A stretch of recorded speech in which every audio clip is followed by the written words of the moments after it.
কাহিনী শুরু হয় আমাদের কিছু অদ্ভুত ধরনের ক্রিয়েচার্স দেখিয়ে, যা সোজা আকাশ থেকে পৃথিবীর এসে পড়ে, আর তাদের নাম দেওয়া হয়েছে প্যারাসাইট। সেখানে কোরিয়াতে একটি স্টেডিয়ামে মিউজিক কনসার্ট হচ্ছিল, যেখানে হাজারো ছেলেমেয়ে নাচ গান করে পুরো স্টেডিয়াম কাঁপাচ্ছিল। হঠাৎ সেই স্টেডিয়ামের ছাদে একটি অদ্ভুত জেলি ক্যাকটাসের মতন কিছু একটা এসে পড়ে, যার মধ্য থেকে একটি প্যারাসাইট বের হয়, আর সে সোজা সেখানে রুমের মধ্যে শুয়ে থাকে একটি ছেলের কান দিয়ে তার মাথার ভিতরে প্রবেশ করে আর তার পুরো ব্রেন খাওয়া শুরু করে। আর এতে সে অদ্ভুতভাবে আচরণ করছিল, আর হুট করে সে নড়াচড়া করা বন্ধ করে দেয়। তখনই সেখানে একটি মেয়ে এসে আর তাকে ডান্স করার জন্য ডাকে, কিন্তু কোনো রকম রিয়েকশন না পাওয়ায় মেয়েটি চলে যায়। এরপর সেই ছেলেটি পুরো ব্রেন খাওয়ার পর সেই প্যারাসাইট তার পুরো বডি কন্ট্রোল করা শুরু করে, আর সে উঠে সোজা লোকজনের ভিড়ের মধ্যে চলে যায়। সেখানে এসেই সেই প্যারাসাইট তার আসল রূপ বাইরে নিয়ে আসে, যা দেখতে কোনো মনস্টারের থেকে কম ছিল না। সেখানে তার দুটি চোখ আর বড় বড় লম্বা দুটি ধারালো ছুরির মতন কিছু একটা ছিল।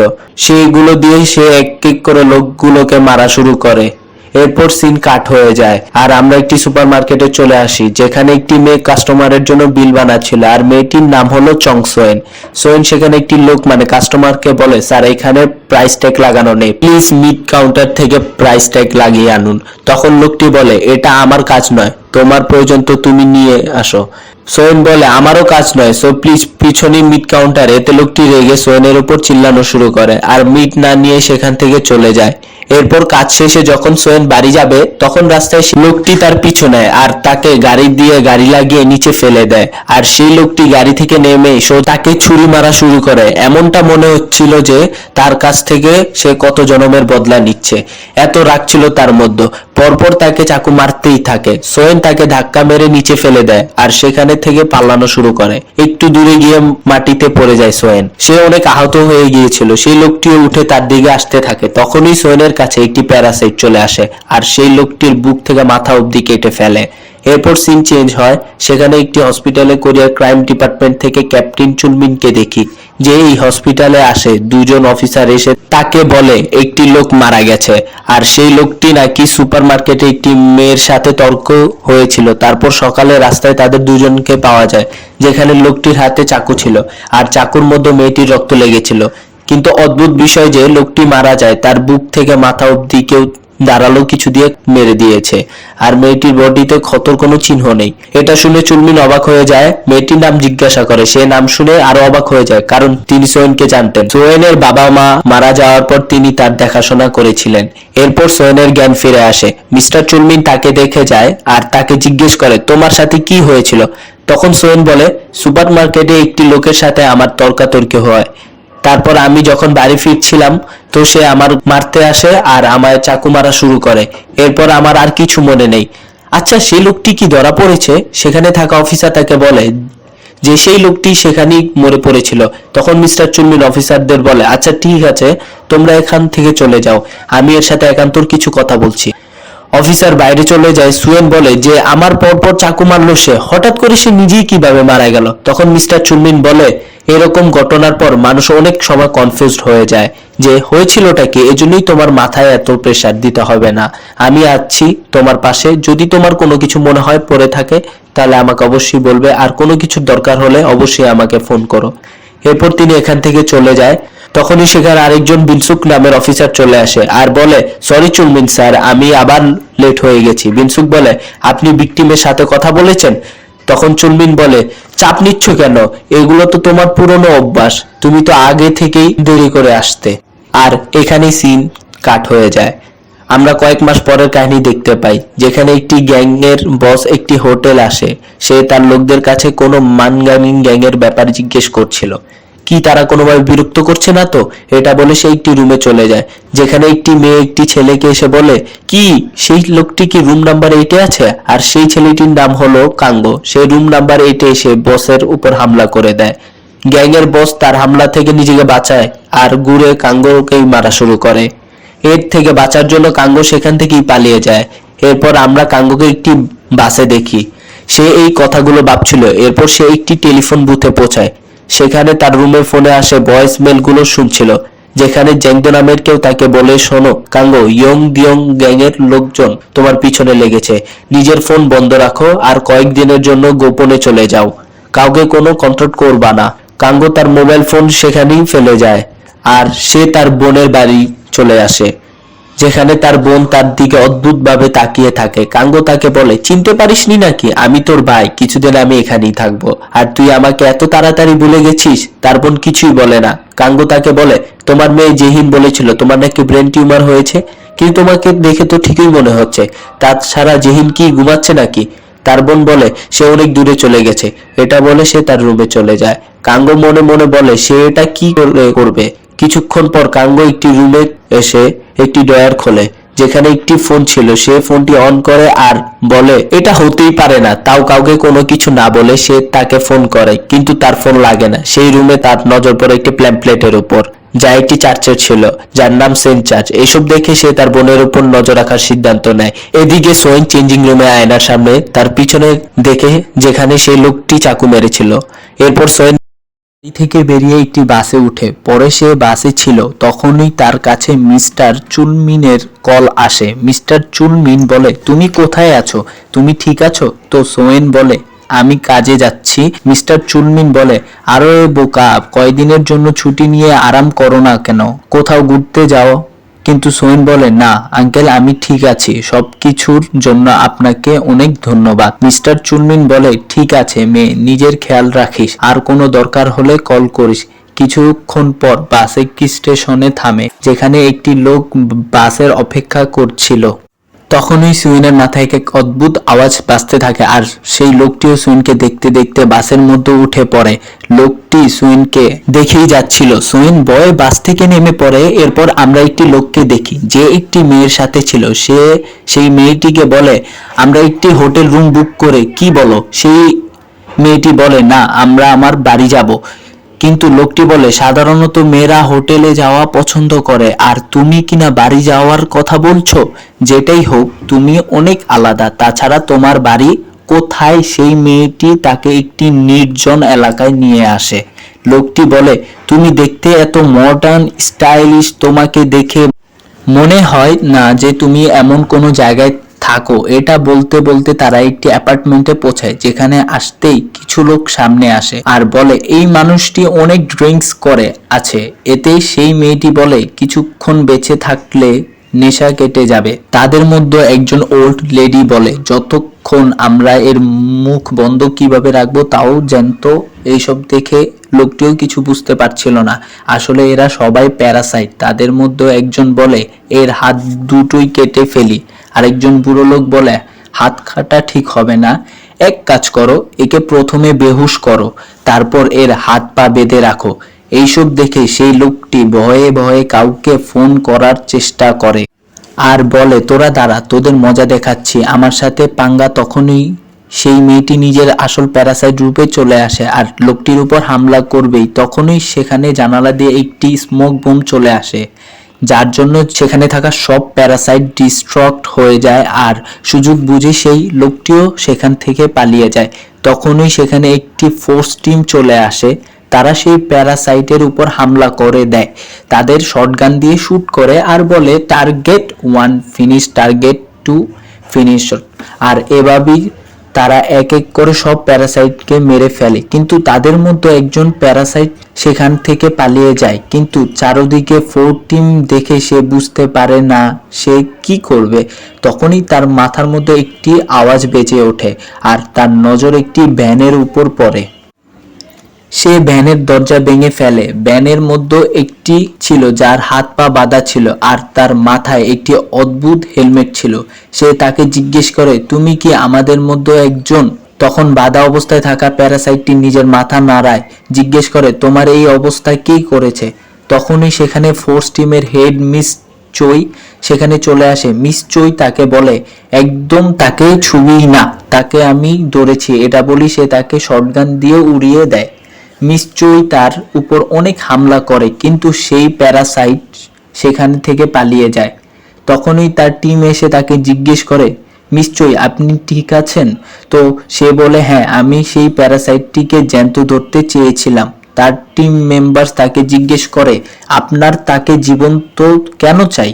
তখন সে বলে, তার জ্যান্ত থাকায় আমাদের অনেক কাজ আসবে, আমাদের এর মতো আরো হান্টিং ডগস চাই, তার ইশারা সেই হাত পা বাঁধা প্যারাসাইটের উপর ছিল। চই সেই লোকটির ব্যাপারে জিজ্ঞেস করে যে সেই মেয়েটির সাথে এখানে এসেছিল। তার টিম মেম্বার তাকে বলে সে অনেক ভয় পেয়ে গিয়েছিল আর সে একদম ঠিক আছে, আমরা তাকে হসপিটালে পাঠিয়ে দিয়েছি। নিশ্চয়ই সেই অ্যাপার্টমেন্টে এসে দেখে আর বলে প্যারাসাইটগুলো মানুষের বডি কবজা করে একটি টিম বানিয়েছে। তখনই তাদের নজর একটি সাইনের উপর পড়ে, যা দেখে তারা টিম মেম্বার তাকে জিজ্ঞেস করে এটা কি, এটা আবার কি রকম সাইন? চই বলে এটা তাদের সিম্বল, মিস চই এখান থেকে যাবেই। তখন তার নজর একটি দরজার উপর পড়ে, যা দেখে সে তার টিম মেম্বারকে সেই দরজা ভাঙতে বলে। দরজা খুলতেই তারা ভিতরে যায় আর সেখানকার দৃশ্য দেখে তারা হয়রান হয়ে যায়। সেখানে লোকদের হাত পা কেটে প্রিজার্ভ করা রাখা হয়েছিল। চই তার টিমকে বলে তাড়াতাড়ি ফরেন্সিক টিমকে ডাকো। এদিকে কাঙ্গোর বোনের কাছে একটি ফোন আসে, যেখানে তাকে কেউ বলে যদি সে আমাদের মতোই একজন তাহলে তাকে আমাদের অর্গানাইজেশনে সামিল করো। কাঙ্গোর বোন এই কলের পর ঘর থেকে বাইরে বেরিয়ে যায়। তখন কাঙ্গো তাকে দেখে তার পিছু নেয়। এদিকে সোয়েন বাড়ি ফিরছিল, তখনই তার মাথায় সেই অদ্ভুত আওয়াজ বাজা শুরু করে আর হঠাৎ তার সামনে এই লোকটি চলে আসে, যে বাসে তার দিকে অদ্ভুতভাবে তাকিয়েছিল সোয়েন। তাকে দেখেই মিস্টার চুলমিনকে কল করে। তখনই সেই লোকটি সোয়েনকে ধরার জন্য তার দিকে দৌড়ায়। তাকে দেখে সোয়েনও যেখান থেকে পালায়। সে লুকিয়ে মিস্টার চুলমিনকে কল করার চেষ্টা করে, কিন্তু এবার তাকে কল লাগে না। আর হঠাৎ তার সামনে সেই লোকটি চলে আসে, যাকে দেখে সোয়েন সেখান থেকে পালায়। তখনই সেখানে তার সামনে কাঙ্গোর বোন চলে আসে। সে সেখান থেকে পালানোর চেষ্টা করে, কিন্তু অপর দিকে সেই লোকটিও ছিল। সোয়েন সেখানে ফেসে যায়। তখনই কাঙ্গো তার বোনের পিছু নিতে নিতে সেখানে চলে আসে। সে লুকিয়ে এইসব দেখে। সোয়েন তাদের জিজ্ঞাসা করে যে তোমরা কারা, আমার পিছু কেন নিচ্ছ? কাঙ্গোর বোন বলে মানুষ হওয়ার নাটক তো তুমি খুবই ভালো করতে পারো। সোয়েন বলে এটা তুমি কি বলছো? সেই লোকটি বলে তুমি আমাদের মতোই একজন, কিন্তু আমার মনে হচ্ছে যে তুমি একটু আলাদা, এজন্য তোমার আমাদের এটা চেক করতে হবে। আর এটা বলেই একটি লোক নিজের আসল রূপে চলে আসে। আর এখানেই আমরা জানতে পাই যে এরা দুজন প্যারাসাইট। আর এটা দেখে তো কাঙ্গো একদম শক হয়ে যায়। তখনই সেই প্যারাসাইট সোয়েনের উপর হামলা করে। তখনই সোয়েন একটি প্যারাসাইটে বদলে যায় আর বলে আমিও তোমাদের মতোই একজন। তখন সেই লোকটি বলে তুমিও আমাদের মতন একজন, এজন্যই আমাদের সাথে সামিল হয়ে যাও। বেঁচে থাকতে হলে আমাদের একসাথে কাজ করতে হবে। তারপর সে তাকে সেই চার্চের প্যাম্পলেট দেয়। সে বলে তোমার যখন ইচ্ছে তুমি আমাদের টিমে জয়েন করতে পারো। এরপর তারা দুজন সেখান থেকে চলে যায়। এইদিকে কাঙ্গো এইসব দেখে এখান থেকে চলে যাচ্ছিল। তখনই তার পা একটি খালি বোতলের উপর পড়ে আর সেই আওয়াজ শুনে সোয়েন তার উপর হামলা করে। সোয়েনের মধ্যে থাকা সেই প্যারাসাইট বলে আমি যদি তোকে ছেড়ে দেই তো তুই বাইরে গিয়ে সবাইকে সোয়েনের ব্যাপারে বলে দিবি। আর বল আমায় তুই আমাদের কিছু কেন নিয়েছিলি? কাঙ্গো বলে সে তার বোন ছিল, এই জন্যই সে তার পিছু নিতে নিতে এখানে চলে এসেছে।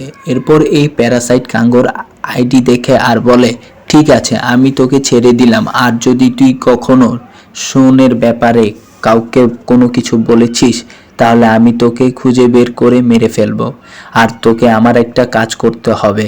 সে এই ব্যাপারে কাউকে কোনো কিছু বলবে না, এটা প্রমিস করে। আর কিছুক্ষণ পরেই সুয়েন আবার নর্মাল মানুষের মতো হয়ে যায় আর কাঙ্গো সেখানেই তার জ্ঞান ফিরে আসে। সোয়েন কাঙ্গোকে জিজ্ঞাসা করে তুমি কে? কাঙ্গো বলে প্রথমে আমার কথা শোনো, আজকাল তোমার কিছু লোকদের দেখে অদ্ভুত মাথায় ঘন্টি বাজা শুরু করে, সেই সব লোকদের থেকে দূরে থাকো, তারা এক ধরনের মনস্টার, এটাই বলার ছিল। সোয়েন বলে তুমি কি বলছো? শুনেছিলাম যে একজন পাগল নাকি তোমায় মারার চেষ্টা করছিল, আর এইসব যখন হচ্ছিল তোমার ভিতরে একটি প্যারাসাইট ঢুকেছিল। ইনফ্যাক্ট এখনো সেটা তোমার বডিতে আছে। তাছাড়া এটা বডিতে প্রবেশ করতেই পুরো ব্রেন খেয়ে ফেলে। কিন্তু সেই সময় তুমিও অনেক আহত ছিলে, তো সেই প্যারাসাইট তোমার ব্রেন খেতে পারেনি, কারণ তখন সে তোমার ক্ষত জায়গাগুলো ঠিক করেছিল, না হলেও তুমি এদের মতো মনস্টার হয়ে যেতে। কাঙ্গো তাকে বলে, আমি বুঝতে পারছি না যে আমি তোমাকে কিভাবে এটা বোঝাবো। একদম সোজা ভাষায় বলি, তুমি এক ধরনের মিউটেন্ট। সুয়েন তাকে জিজ্ঞাসা করে যে এইসব তোমাকে কে বলেছে? কাঙ্গো বলে, এইসব তুমি আমাকে বলেছো, মানে তোমার ভিতরে থাকা সেই প্যারাসাইট আমাকে বলেছে যে আমি তোমাকে এইভাবে বোঝার। এটা বলে সে সেখানে থেকে চলে যায়। সুয়েন বাড়িয়ে এসে সেই ব্যাপারেই ভাবে। তারপর সে তার ডায়েরিতে লেখে যে সত্যি কি আমার বডিতে কেউ আছে। এরপর সে ঘুমানোর চেষ্টা করে। সে ঘড়ির দিকে তাকায়, যেখানে 11:25 বাজে। কিছুক্ষণ পর যখন তার ঘুম ভাঙে তখন সে দেখে 11:30 হয়ে গেছে। হঠাৎ তার নজর সেই ডায়েরিতে পড়ে। সেখানে লেখা ছিল যে সেই ছেলেটি যা যা বলেছে সব সত্য। আমি তোমাকে আমাদের ব্যাপারে সব কিছু বলতে চাই। তুমি যেটাই জিজ্ঞাসা করতে চাও এখানে লিখে আমাকে জানাও। সোয়েন এটা দেখে হয়রান হয়ে যায়। সেই ডায়েরিতে লেখে, তুমি আসলে কে? এখানেই সিন চেঞ্জ হয়ে যায়। রাত পেরিয়ে সকাল হয়ে যায়। আমরা এই নমিলগুন শহরে নমিলগুন পুলিশ স্টেশনে দেখি, যেখানে মিস্টার চুলমিন কাজ করে। তো আজকে সকাল সকাল সব পুলিশ অফিসারদের একসাথে ডাকা হয়েছে মিটিং এর জন্য। পুলিশ স্টেশনের চারদিকে কমান্ডার দিয়ে ভরা ছিল, যেখানে এক এক করে সব পুলিশ অফিসারদের চেকিং করা হচ্ছিল, তারপর তাদের ভিতরে যেতে দেওয়া হচ্ছিল। এখানে মিস্টার চুলমিন বিনসুক এই দুজনেরই চেকিং হয় আর তারা সামনে এগিয়ে যায়। যেখানে মিস্টার চুলমিন এসব দেখে বলে, কোন কোন ভিআইপি আসছে নাকি? বিনসুক বলে, হবে, হয়তো ভিতরে গেলে জানা যাবে। তারপর তারা দুজন অফিসের ভিতরে যায়।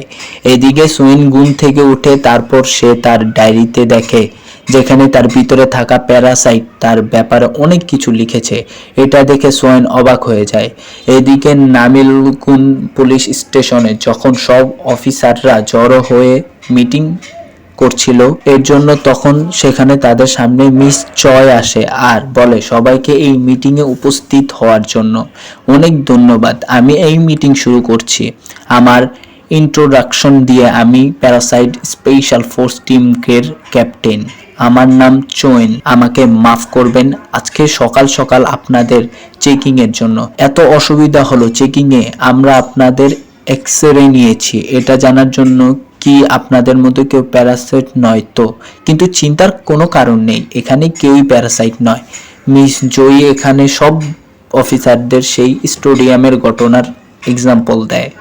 বলে, আপনাদের হয়তো মনে আছে এই স্টেডিয়ামে হওয়া এডিএম ফেস্টিভ্যালে বিনা কারণে অনেক লোককে মারা হয়েছিল, আর এখন পর্যন্ত এটা কেউই জানে না যে কে মেরেছে এবং কেন। তো আপনি আপনাদের দেখাচ্ছি এই যে এই মনস্টারটি মেরেছে, আর এটা সেই যাকে আমি প্যারাসাইট বলছি। আমি আপনাদের বারবার প্যারাসাইটের কথা বলছি, তো এইটাই হলো প্যারাসাইট।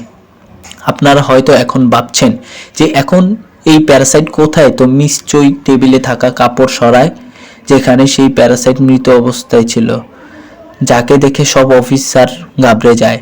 মিস্টার চুলমিনও এসব শুনে অবাক হয়ে যায় আর সোয়েনের কথা ভাবতে থাকে। নিশ্চয়ই বলে, জনগণের মধ্যে যাতে এই প্যারাসাইট আতঙ্ক না ছড়ায় এর জন্য টিম গ্রে এই ঘটনা জনগণের কাছে পৌঁছাতে দেয়নি, আর এর সাথে জড়িত সব ঘটনা টপ সিক্রেট মানা হবে।